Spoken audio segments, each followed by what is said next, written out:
И нямам търпение да дойдете на фен срещата ми. Да, фен срещата ми ще бъде в Сливен, както казах на така. Да обясня къде се намирам. Нали знаете, като отидете към центъра, има един мост. Значи, мостът е така, а тук една кафява алея. Вървите направо към алеята и да, нататък.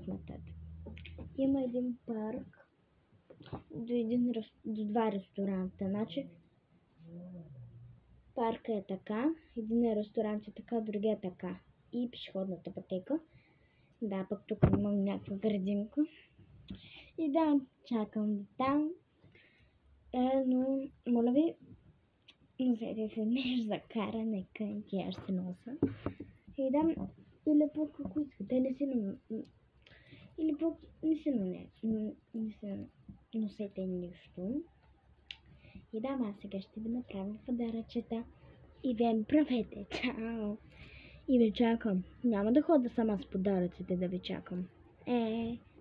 Ако не дойдете на пен срещата,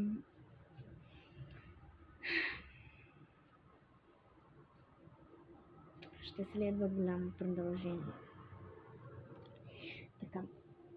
Аз сега ще ви направя подаръците, който иска подаръчета, да ида на фен срещата. Как ходите там на Лилия Начкова на срещите там? Вижте с Лилия Начкова. Как ходите там на нейните фен срещи? На моята няма да дойде, така ли? Ще дойде си или не? Моля ви, елайте, моля ви. И хора, пишете долу в коментарите. Разбирам, няма как... Поне, ако можете, качете видео, като казвате и ме хаштагнете. Да ме хаштагнете, да. Така ще ме излезе на мен и ще реша. Чао! И очаквам на фен срещата. Моля ви, елате.